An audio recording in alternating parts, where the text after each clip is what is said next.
ado, I'm pleased to welcome everybody from across Canada or even overseas or in the United States who might be tuning in with us today.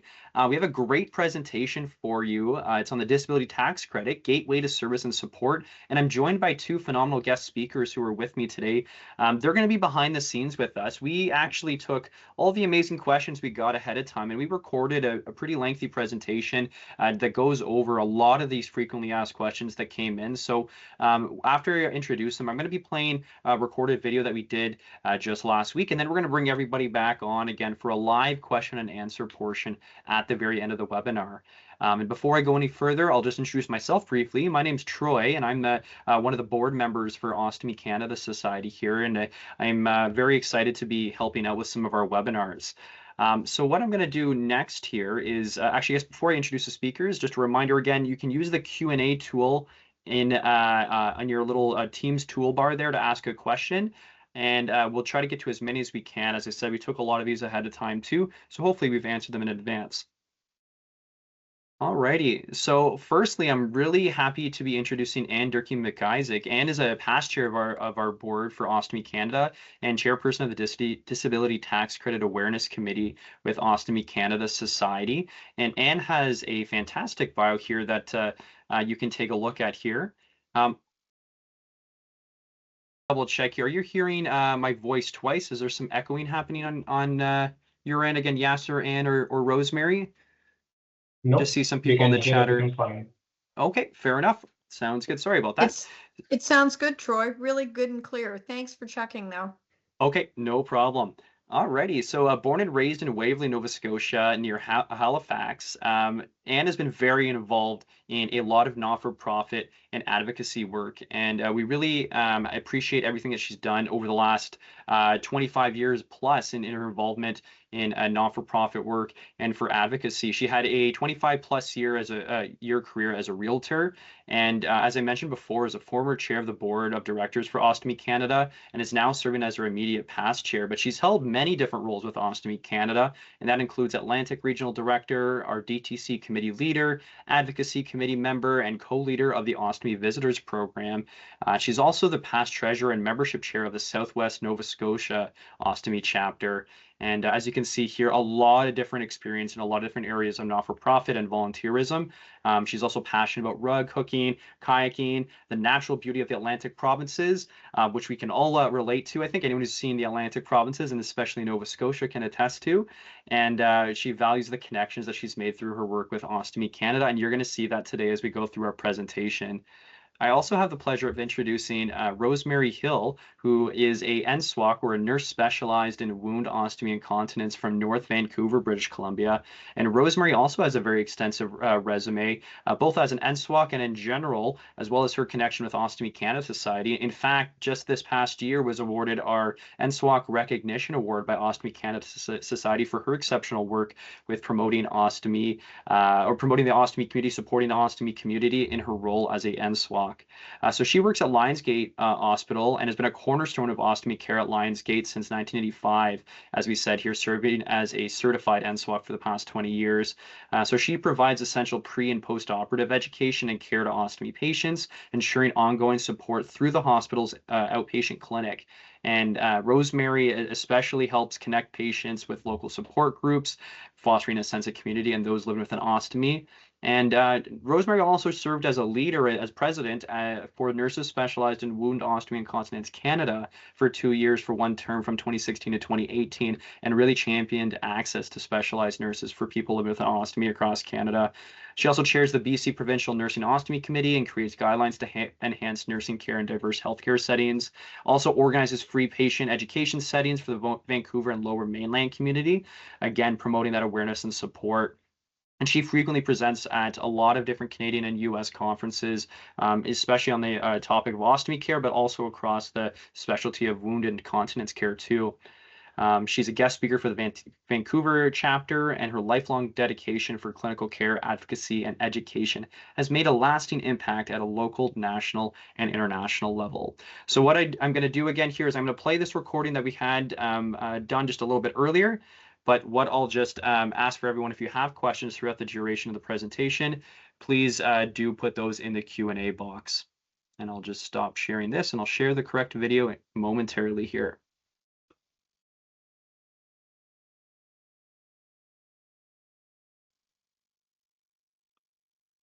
Thank you, Troy. It is a real pleasure to be with you this evening. And in particular, I really enjoy presenting with Anne because every few months I'm learning more and more still about the disability tax credit. So I'm glad you're going to hear from both of us tonight. Also, it really gives me great pleasure to introduce to you our current president of the Nurses Specialized in Wound Ostomy Canada, and that's Corey Heerschap, and he practices in Ontario, in Barrier, I believe. And also the president-elect is Bev Smith. And I managed to catch a photo opportunity with both of them, who will be our leaders for our association and continue to hold up the information around the disability tax credit, as I will too. And so please welcome Corey and Bev to the board as we go forward for 2025.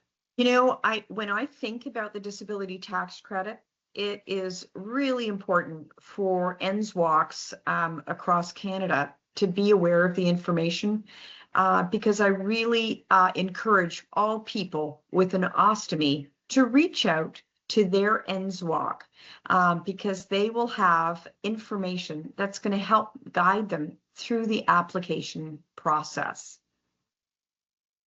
Thank you, Rosemary. And next, I'm happy to also welcome our second guest speaker, Anne Durkee. Hi, Troy, and Rosemary as well. This is becoming an annual thing, and that's a good process that we're making. I'd like to introduce to you Jacqueline Bloom, who is the chair of Ostomy Canada, and Jackie is from New Brunswick. And we certainly have welcomed her to the board last year. And Brian Inco, our new executive director, and Brian hails from Vernon, BC, and we're really glad to have him aboard. So before we start, I'd just like to mention and make note of, before we get into the disability tax credit, that people living with ostomies are considered to have a disability and are eligible for the disability tax credit. Ostomy Canada formed a disability tax credit awareness committee to enhance awareness and to support those living with an ostomy and are seeking information.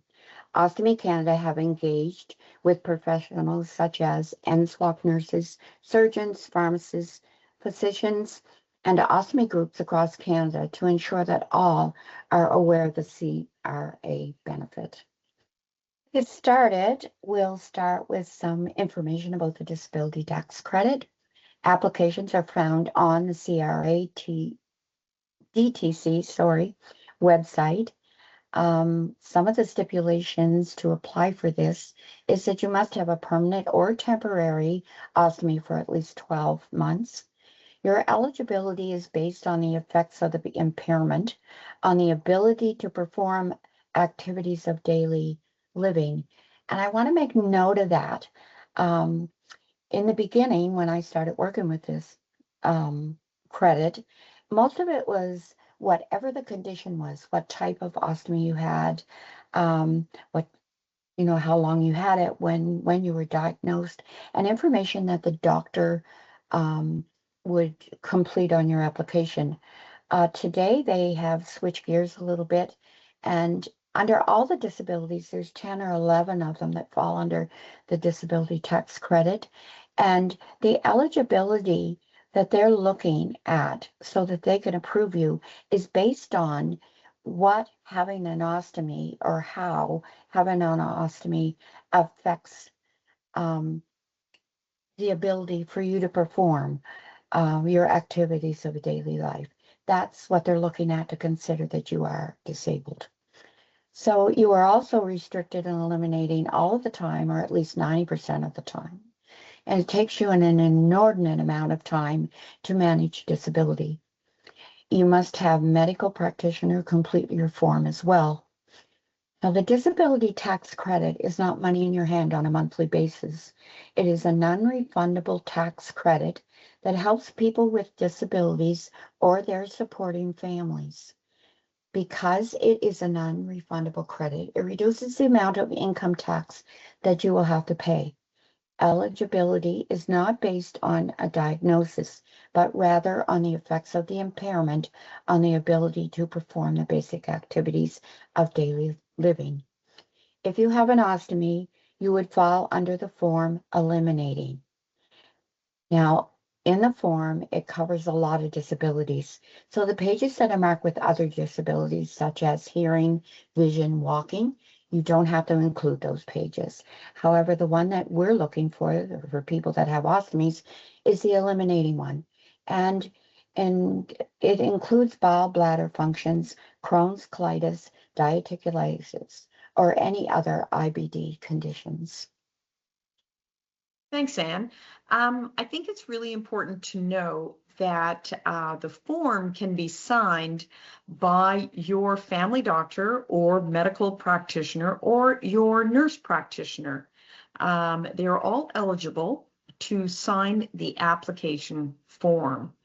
It's really important to recognize that there's a section, B section, that the physician or nurse practitioner must complete themselves.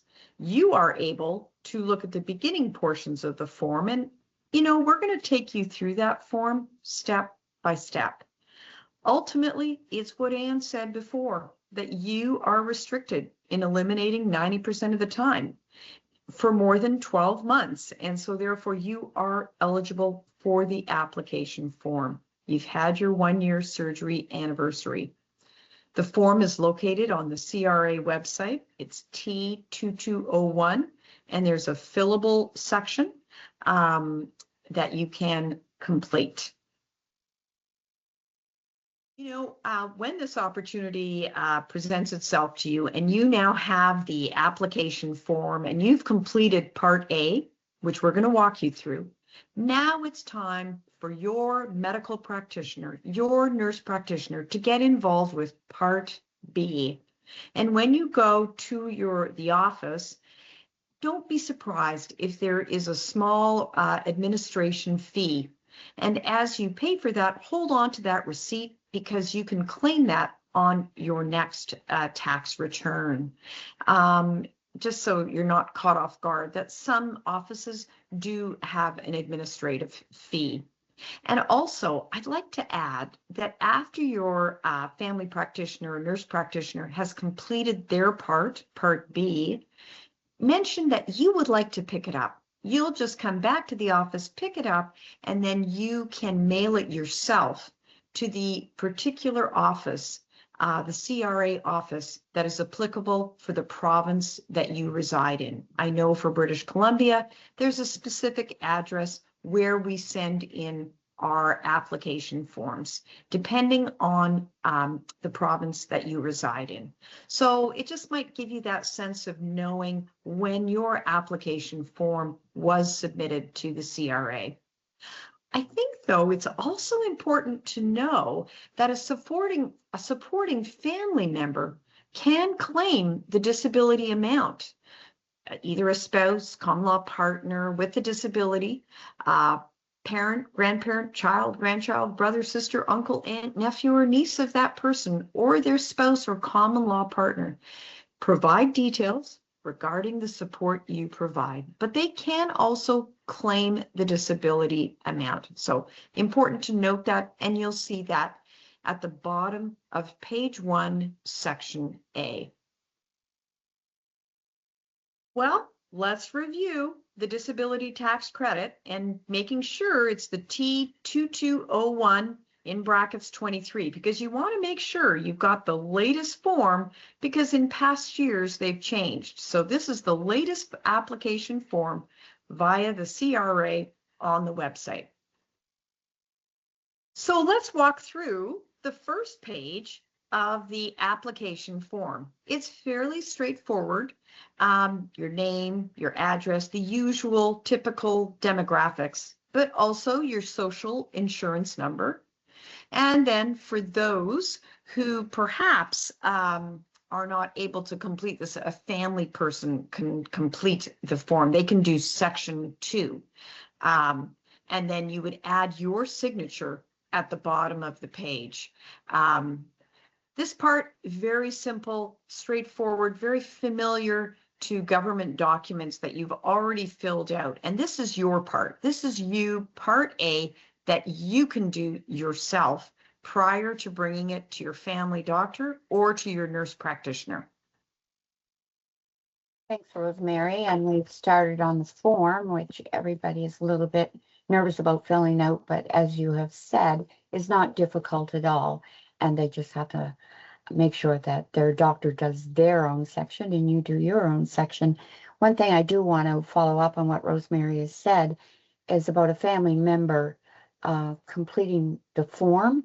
If you can't, the reason why a family member, a spouse, a mother, father, an aunt, or uncle, the reason why they're complete the form instead of you is because you don't have enough income to deduct from your taxable income.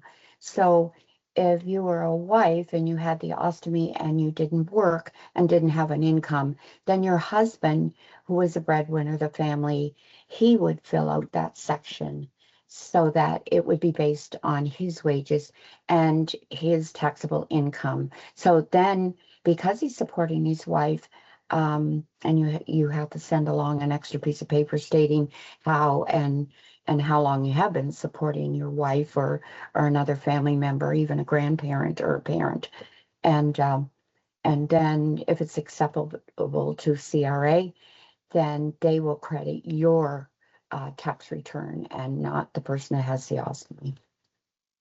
So just a little bit of further information on what Rosemary has stated is, how do you adjust your previous tax returns? Well, that's on this form as well. And in the next slide, we'll show you where that's at. But you complete Part A and Part 2 of 16 to adjust the previous year's tax returns. Now, what that means is you cannot apply for the tax credit unless you have had your surgery for a year.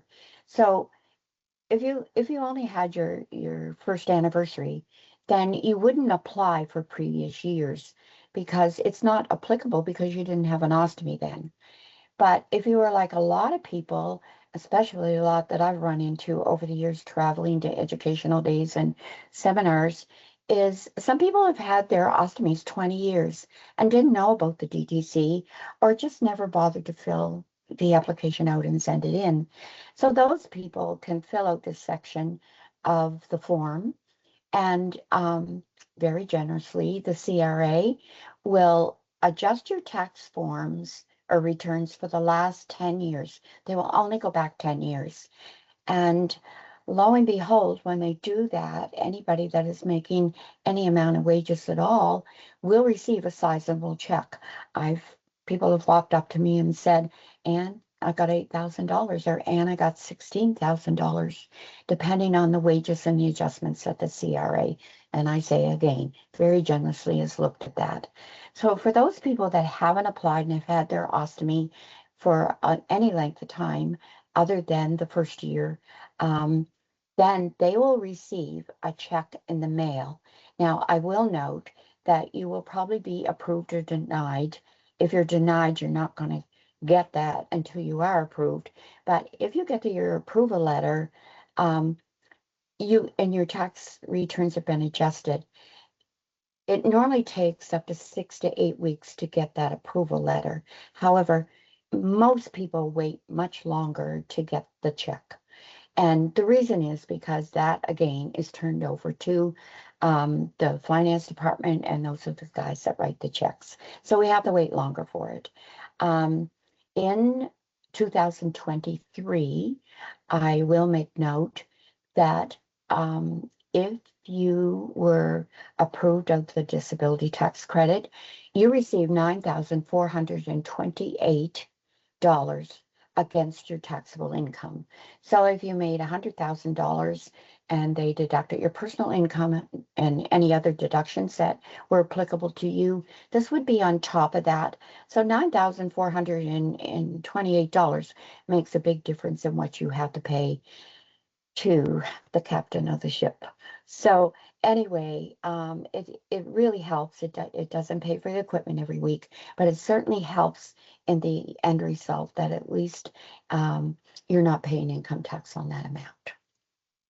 If a person is impaired in 2 or more categories, the disability credit will not be doubled or tripled, but will be adjusted to include more than one, and normally they will consider the more severe and the disability that you have had the longest. But it's definitely up to the CRA what they conclude with. So the next slide is part A, and in this section you can give permission to the CRA to adjust your previous tax, and we just spoke about that in the previous slide. You must provide a yes or no answer to the first question. Some people don't want them to go back for whatever reason, and if you don't want them to go back and you don't want to check from them, you are entitled to put no. And then a yes or no answer is needed for the second question, and they're pretty simple to see what that is.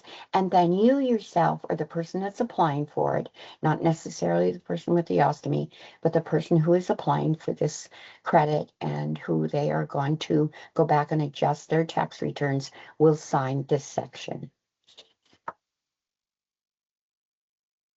So the next section is always what everybody thinks is the most difficult. And as I said in the beginning, they have changed their way of thinking in the last few years, and they want to know if you have this disability of having an ostomy or any bowel issues that we've listed in the beginning of the webinar, they also want to know how it's affecting you. So the words that I have here are only samples. It doesn't even mean that, yes, it's going to work to the person that is approving on that day. It just gives you an example of what your doctor should be filling out. And you can't hand this to the doctor and say, do it like this, because it doesn't pertain to you. It's only a sample for us to explain to you how you fill out this section. So when the doctor gets this, and you go to the doctor, have this in mind that, you know, you can talk to him or her and just tell them how important it is to have this disability expressed into things that you lack in your life because you have a disability. So number one is a sample of what the doctor would have. And you can see the question. This answer is going to answer the questions on the form. So the doctor should be putting when the person was diagnosed and what with, and when they had their surgery. They definitely want to know when, because they want to know whether you've had it for that anniversary year. They also want to know whether the surgery is permanent or is temporary. Now, if it is temporary, you're still entitled after that 1 year to have or to be eligible for this credit. So make sure that if you do have a temporary, that you think that you're not, you know, included in this credit, because you are. And I think they've done that in the last 3 or 4 years, because some people have a temporary ostomy and they have it the rest of their life. Or some people have it for 6 or 7 years before it's reversed. So it's always a good thing to tell the CRA exactly what it is, temporary or permanent. And another thing they're looking for is that it has resulted in the patient being markedly restricted and eliminating.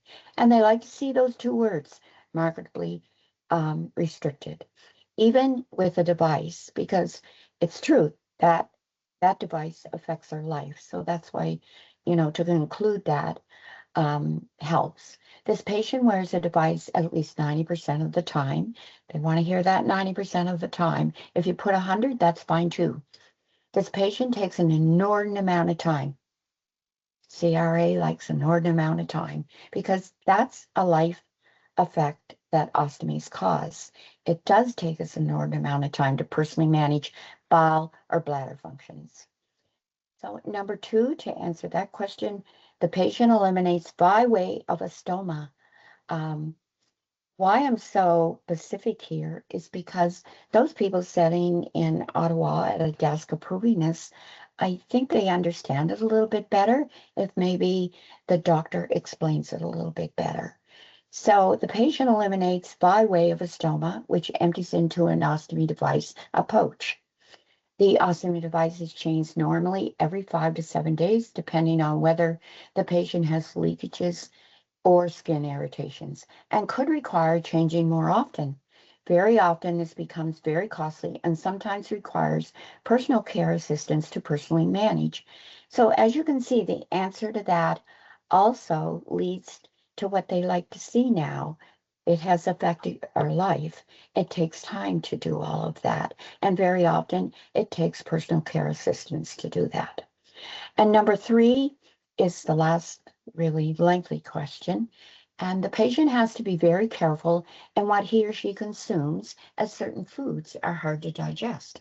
Not all are, but a lot of people are, and cause abdominal discomfort or blockages. A limited diet results in higher costs. The patient empties at least 6-7 times a day in a 24-hour period. It takes approximately 10 to 15 minutes to empty and clean up as to prevent odors. Changing the device is a timely process during at least 35 to 40 minutes to empty, remove, clean the skin, shower, prepare the skin, and reapply. Often the patient's lifestyle is limited due to social restrictions, resulting in an inordinate amount of time to empty, control odors, and searching for a washroom. So those are just examples that I want to share with you, so that what we're telling you today is make sure that you tell the doctor that CRA wants to know how this disability is affecting your life. The same way as if it was a walking disability and you had one leg, then you would either have to have an artificial leg, or you could have difficulties with that, the same as we have a pouch, or you could be hopping around on one leg. It's certainly going to affect your lifestyle. So that's what they're looking for in all these disabilities. And Rosemary, on to you. Anne, I am so glad you took the time with all of those examples, because I have had patients who are, clearly well adjusted to their ostomy. And when they go and see their family physician about a matter, in fact, that family physician may or may not even know that they have an ostomy, because they may be new to that patient. And when the patient talks about, oh, I've just heard about the disability tax credit application, and would you consider completing this for me? The family doctor could say, well, actually, I'm not sure you're eligible. I'm not sure you're eligible. And I have heard that, Anne, on a number of occasions. And indeed, of course, they are eligible. They've had their stoma for more than 12 months, and they're absolutely eligible. But there can be a hesitancy. And so I love your examples, but also I have encouraged my patients to take the pamphlet later in our presentation. We're going to show the pamphlet, and so that they go to see their family doctor or their nurse practitioner, who just may not know much about it, and they just don't see their patient as somebody with a disability. And so it could actually be new information for them. So I will definitely ask the patient, why don't you take this pamphlet when you go to see your family doctor? And as well, if you like, here's my card and my number. So as an NSWOC, if your family doctor has any questions about this disability tax credit form, and by the way, Anne, I have had doctors call me and just say, Rosemary, can you tell me a little bit more about it? And it's a lovely way to collaborate with the family doctor. So just love how you went through those examples. And it's a way of educating and informing the family doctor or nurse practitioner. Yes, there's another page around cumulative effects of significant limitations. And this too can be completed by your, again, must be your doctor or your NP in terms of if there are other effects, significant limitations that you have. And again, they can mark those off accordingly as they look at the overall disability application form. So indeed, there is a section, if you have other limitations, that they can be recognized on this same application form. And so now we're coming to the end of the application form, and this is where it's really important for your medical doctor, your nurse practitioner to complete this section. They'll indicate their status, i.e. if they're a doctor or an NP, then they'll put their information and their medical license number. So that's very much their area to complete, and of course the telephone number, date, and address. Depending on where you live in Canada, they outline the mailing address for where this form is sent to. And so, and that's pretty much it in terms of the certification part. That's it as far as the application form itself. And then you will send it in. And again, you're in that 6 to 8 week waiting window to hear a response back from the CRA. And of course, in most instances, your application will be approved and you will be able to claim that disability tax credit on your income tax return. You know, I have had patients, it definitely occurs that as the years go by, maybe 3, maybe 5, but the CRA may request you to reapply for the disability tax credit, and you'll be notified by a letter or on your tax return assessment notice. It will indicate, there'll be a little sentence or two that will say, can you please reapply for the disability tax credit for next year's taxes. So be aware, don't think, uh-oh, is something different? Why are they asking me?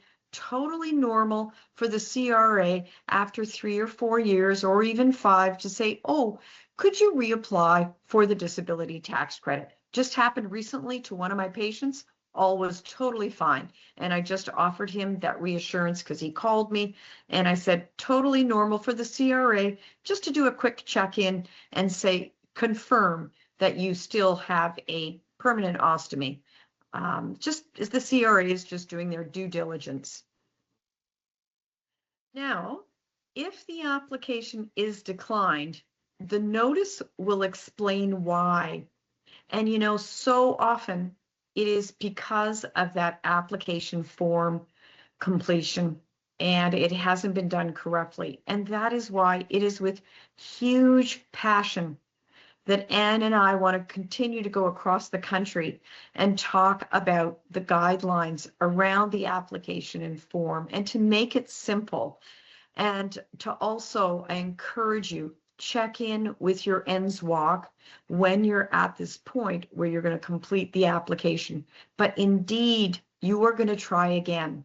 But you are going to try again with a plethora of support. Both Anne and I want to help guide you in terms of the application form being done completed and correctly, because indeed, yes, indeed, you are going to apply again because we're going to revisit or help the CRA revisit that your form was declined, and we're going to get them to revisit all the information again.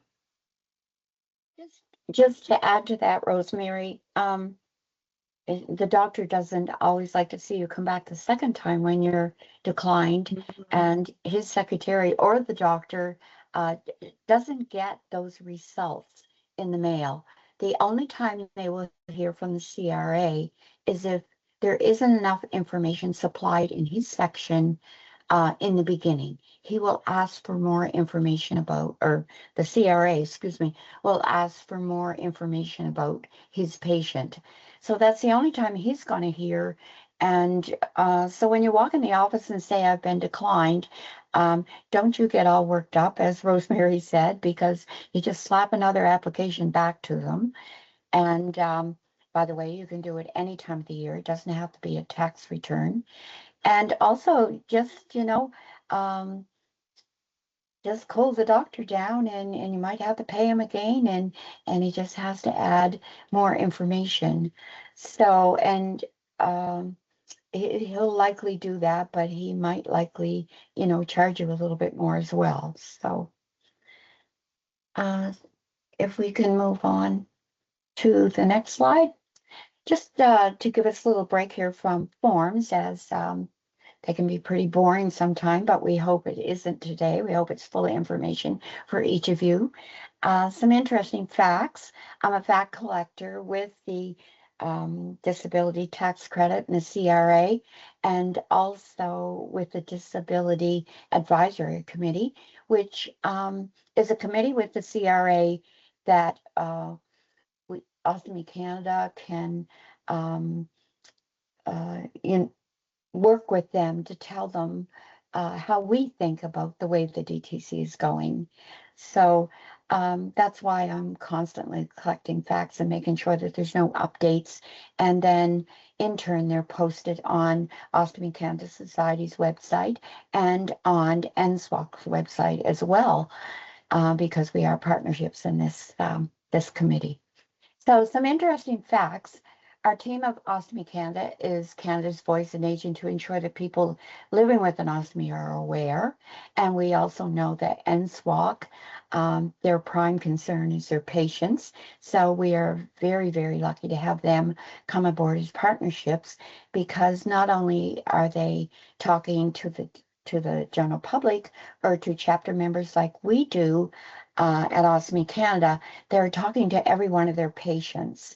And if their patient asks, Rosemary and I have certainly tried to train many of them to know at least something, to be able to help their patients to get this credit. And we also, between the two associations, we print thousands and thousands of disability tax credit brochures to distribute to groups, NSWOC nurses, clinics, doctor's office, pharmacies, and we also put many, many more into all the hospitals across Canada, along with the dispatch kits that are placed in the hospitals by medical suppliers. So, for example, Hollister, Coloplast, and Computac have dispatch kits, and two of those companies accept our brochures to go into this dispatch kits, and then NSWOCs that are working into clinics in the hospitals include those in anything that they're giving their patients, and they also have them at many private clinics as well. The Ostomy Canada website and national office takes hundreds of inquiries, and these are all answered within 24 hours. If you go on our website, there's a disability tax credit section, and there's a form there that you can fill out with your name, telephone number, email, and I assure you within 24 hours that you were responded to. And we can't do your form for you, but we can help you. And the same way, if you're a patient of an NSWOC, ask an NSWOC, because they're going to help you as well. There's such a thing as a BALD report that is reproduced by a company for the Disability Advisory Committee of the CRA. And it states that in 2022, there was 149,900 people living with an ostomy in Canada who have been approved and received the disability tax credit. Now that report is 2 years old, so we're sure that it has increased. And please make note that because of the Department of Health and their privacy on surgeries, these numbers are not true to form.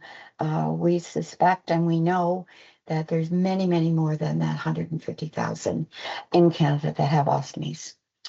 In 2024, the Disability Tax Credit Advisory Committee made 26 recommendations to Parliament.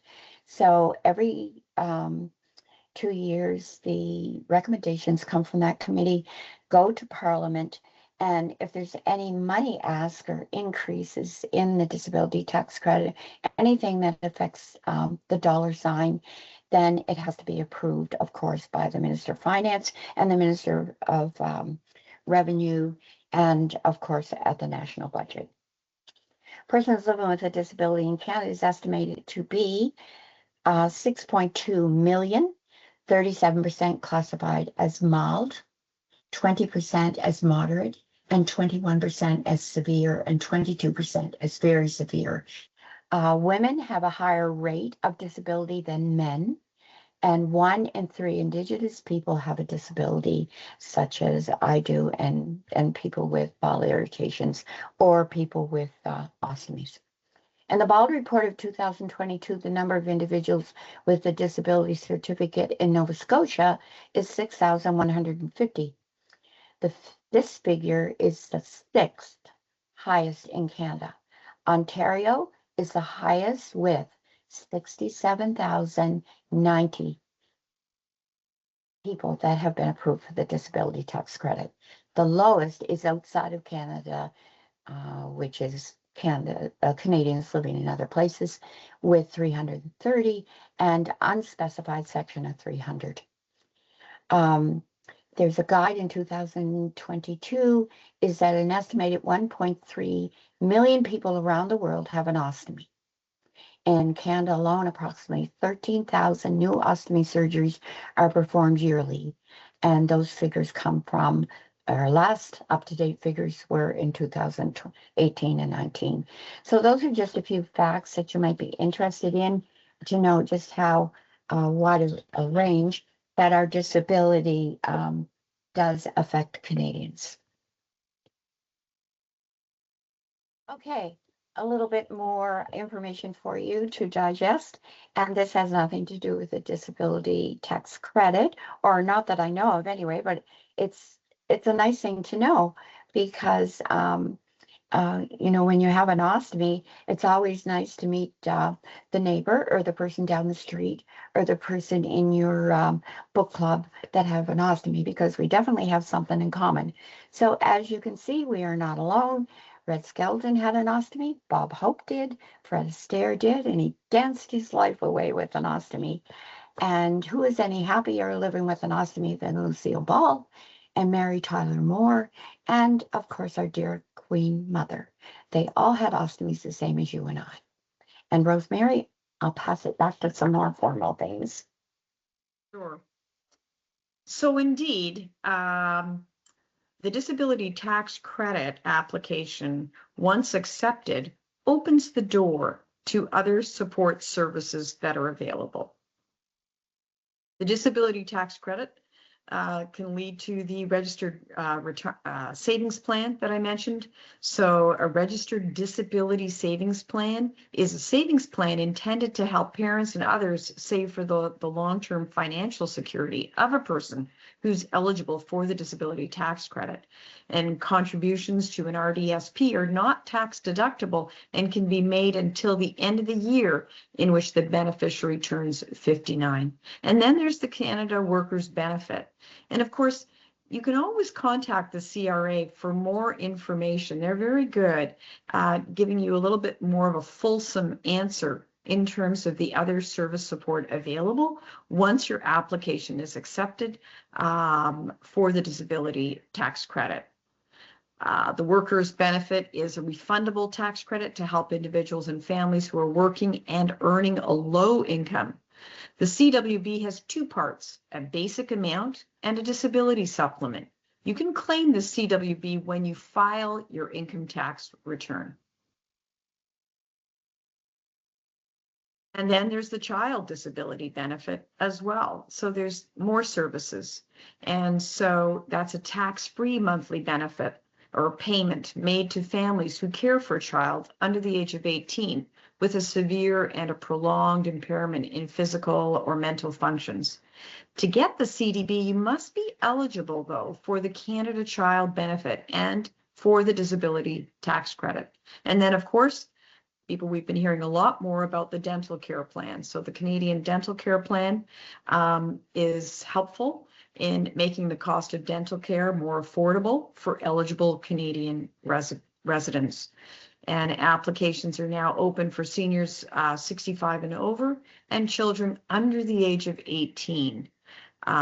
Again, the usual demographic information is needed, such as your social insurance number, your date of birth, home and mailing address, and the list of dental coverage through social programs. I think it's important to note that each province and territorial government offers a drug benefit plan for eligible groups. So you're going to have to look at things provincially as well. Some are income-based programs. Most have specific programs for population groups, such as yourself with an ostomy, which includes seniors, social assistance clients, and individuals with diseases or conditions that are associated with high drug costs. So I know we have a very specific one for the province of British Columbia. But if you're wondering about gathering more information, here's a link. I'm going to give you this link that will help you look at in more detail provincial and territorial public drug benefit programs that are available to you. And here's the pamphlet we've been referring to. And this is a brochure. I keep many in my office. I love how Anne mentioned earlier that they are available through Ostomy Canada. They are available, and we hopefully, if pharmacies or family doctors' offices get low, they can access more.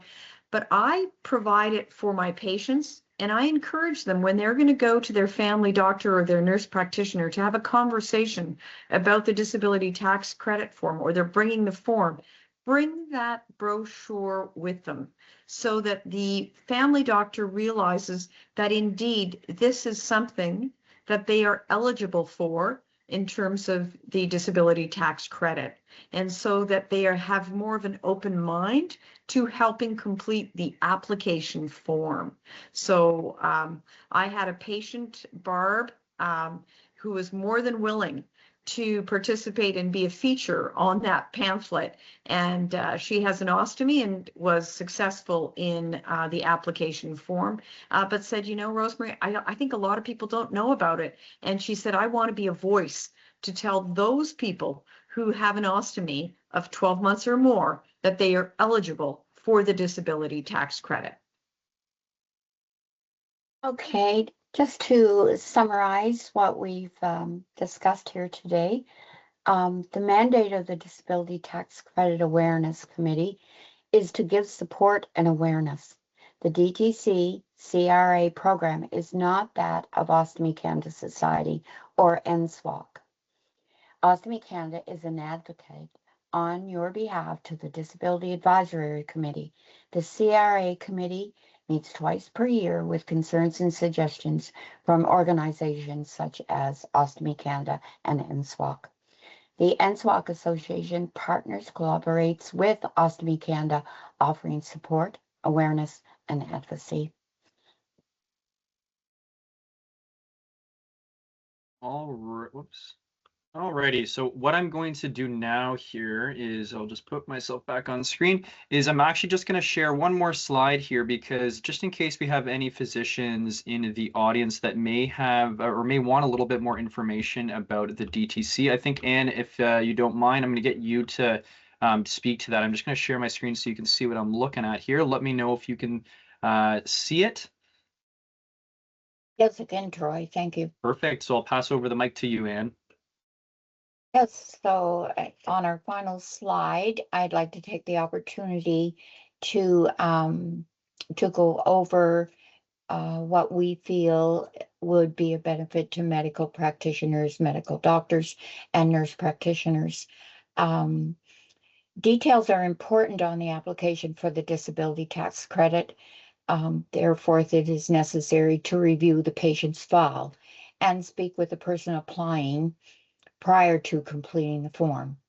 Any of these practitioners can download the form previous to their appointment with their patient And you can either do it online or you can print it off and also complete it that way. The guide on the CRA DTC website for medical doctors, medical practitioners, and nurse practitioners explains and gives you instructions on completing the form. You will also see that the CRA definitely considers people living with ostomies or bowel disorders that they are eligible to apply for the disability tax credit. Your patient must have celebrated the 12-month anniversary following a surgery date, and an ostomy stoma is a hidden disability. However, the CRA consider it to be a disability which affects one's lifestyle and your patient's lifestyle.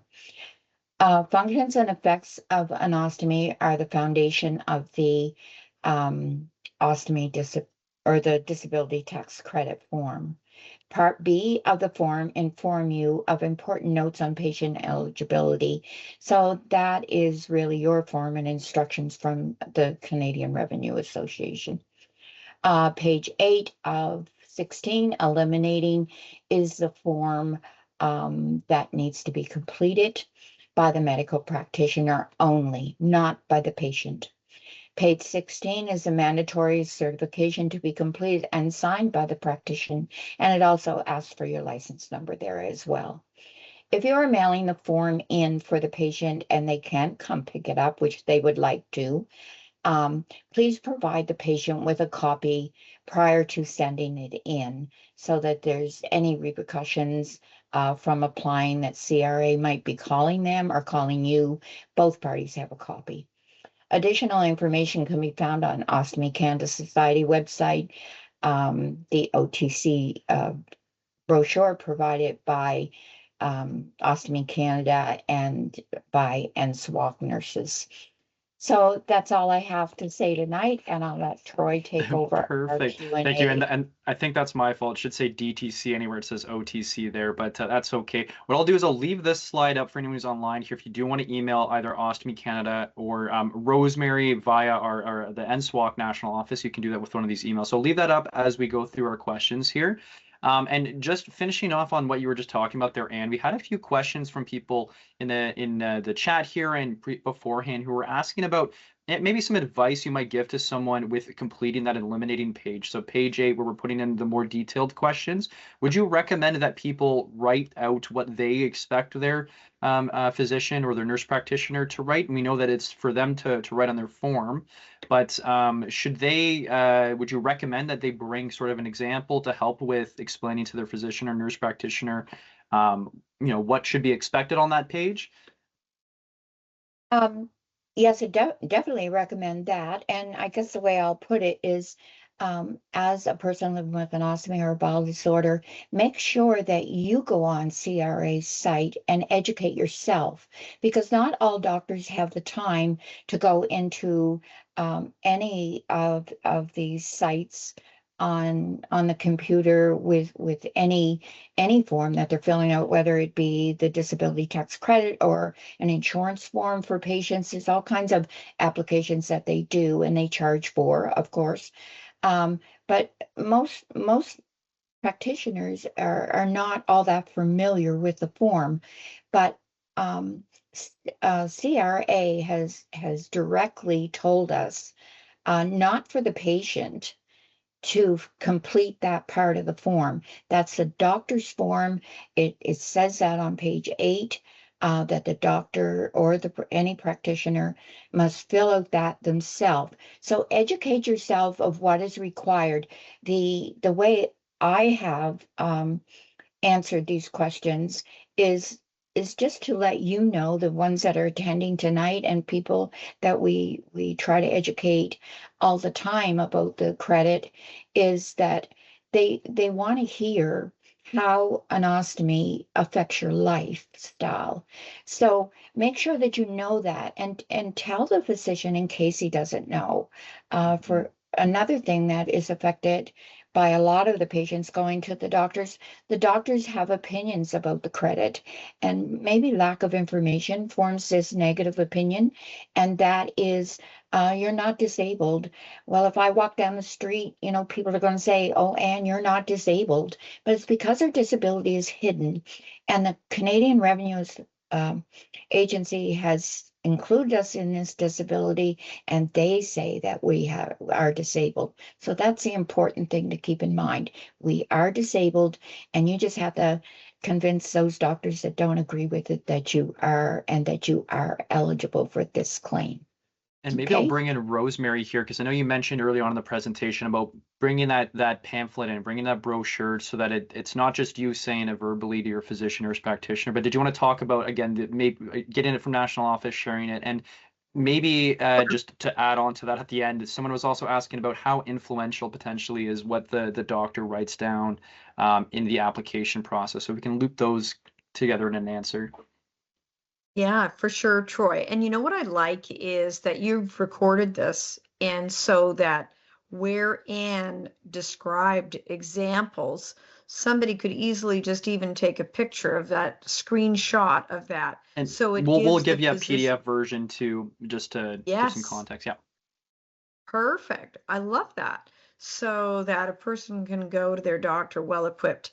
I believe the doctors, they're very well-meaning. They look at their patient, and they're just not thinking of that as a disability. And I like the fact how we've repeatedly said it's a hidden disability that CRA recognizes.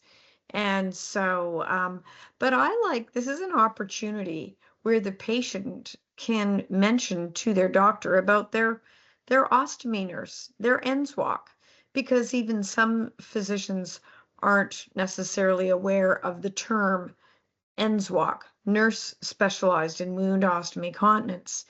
And so that the patient can say, you know what, if you have any questions, my ostomy nurse or my NSWOC said she'd be happy to chat with you, which I have done. And I'll usually give the patient even my business card, so that the doctor has my business card. They can either choose to email me or phone me if they have questions. And it's really been, it's been actually a very positive exchange when I've talked to physicians. I wish one day, if there was a big family practice conference, I would love that Anne and I would get a quick snippet of time to share to family doctors and nurse practitioners about the disability tax credit, because I know they would like to come from a place of understanding it for their patients rather than maybe second guessing or questioning. But I get my patients to take the brochure as well.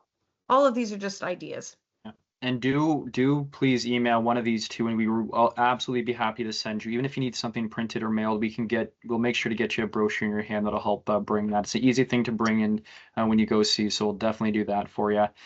Some quick questions for you, Rosemary, to see if we can kind of rifle some of these off here to make sure they're addressed. One is just, do you know that if Quebec residents apply for the DTC, is that okay? I'm assuming it was everyone across Canada. Are you aware of any restrictions that could apply to Quebec? Okay, perfect. No, not at all. And then more generally, I don't know if either of you two have run into this, not that we're accountants necessarily, but do you know if this affects CPP at all? So the Canada Pension Plan. I've had that question before, and I'm not sure the answer to it, but we had a couple people ask about it. I'm not sure if you've run into that before. I haven't, but I'm looking at Anne, and she looks like she wants to jump in. Go ahead, Anne. It doesn't affect the Canada Disability Pension. However, Parliament has already passed last year a Canada benefit, a disability benefit.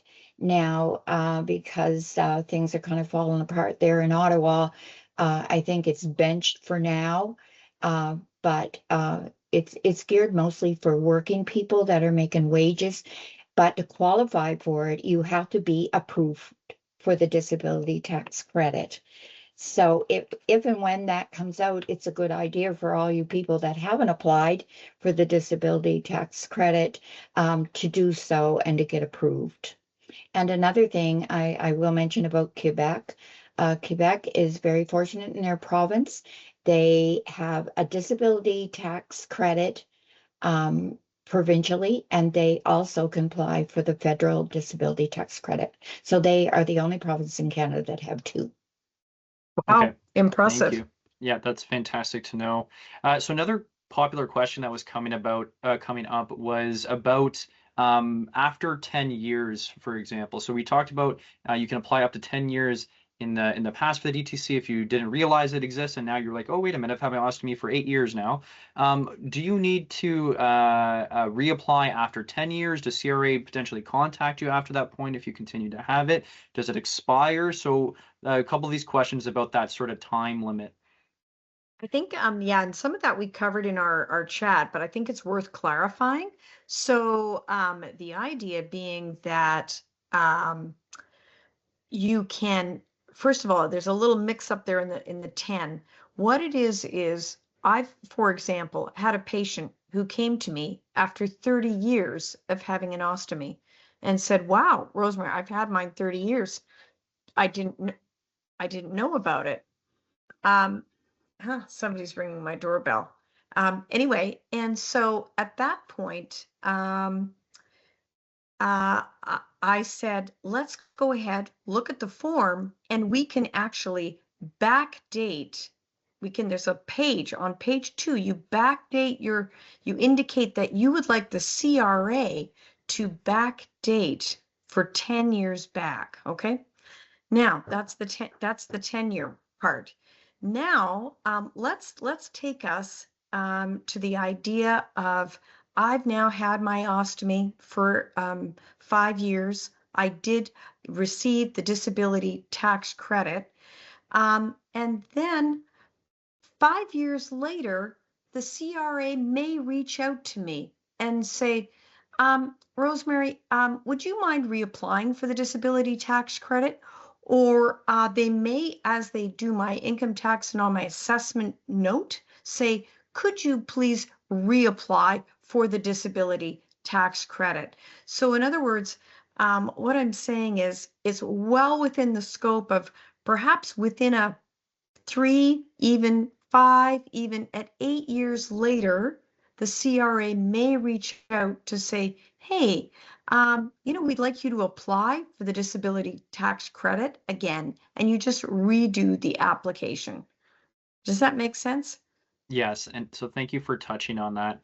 I know we've addressed it in the presentation, but just to reiterate again, you can apply for the DTC at any time during the year. This doesn't have to be during tax season. It can be at any time. Can you just remind us again about that window about typically hearing back? I know we had it in the presentation, but just to reiterate how long it typically takes to receive a response. Sure, you go ahead. And I find it's 6 to 8 weeks. That's what my patients are saying, about 6 to 8 weeks. Yes, I've seen them longer, but that's generally, and I find they are faster than what they used to be years ago, 20 years ago when I got mine. They're much quicker, and Yes. I think we're better at filling out the form to make the process quicker. So, but you will, if you're entitled to that 10 years that you had. That you're adjusting your tax returns, you will wait for that check. You won't get them both together. So. Alrighty, perfect. I'm just going over some other questions we might not have got to. I just want to double check that I haven't missed those here. Oh,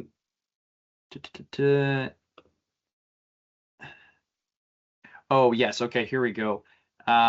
So after ostomy, if you have your ostomy reversed during a year, do you know how someone might want to navigate that situation? Let's say they've had their ostomies in that example for, let's say, 3 years, they've been approved for the DTC, then after 3 years, they have an ostomy reversal. Do you know what steps they might want to take at that point, or do they just not reapply?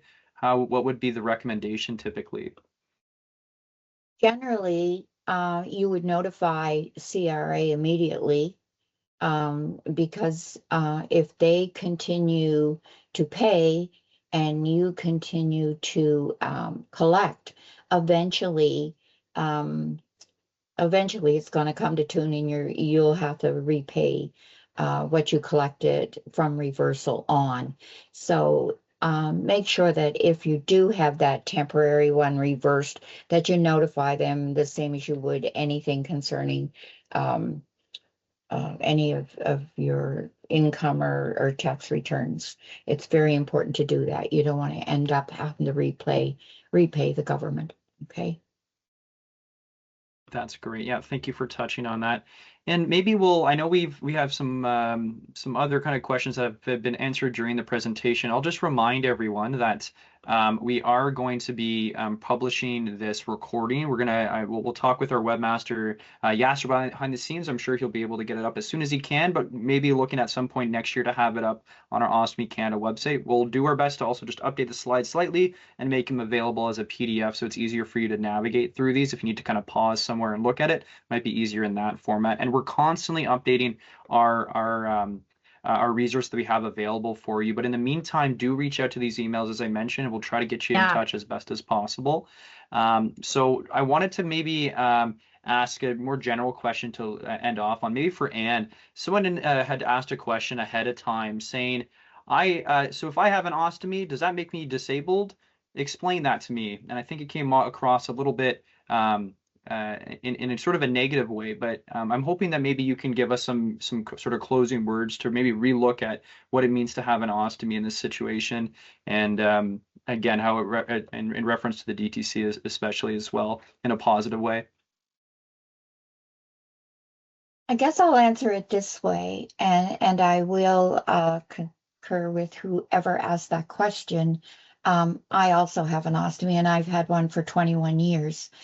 And from the beginning, after my surgery and 14 days after following surgery, I walked out of the hospital, and I never, over 21 years, have ever considered myself disabled, other than maybe the 2 or 3 months of recovery, and that would be with any surgery. So, are we disabled? Yes, we are. Because, as I've said, and so is Rosemary throughout this webinar, they're not asking the question, are we disabled or aren't we disabled? They're asking us how this ostomy of ours affects our lifestyle. And I don't think anybody in Canada with an ostomy can say that one way or another it doesn't affect our lifestyle. For example, go to town, go to the mall, and go into the public washroom. I can enter exactly the same second that another lady might enter in the next cubicle. And guess what?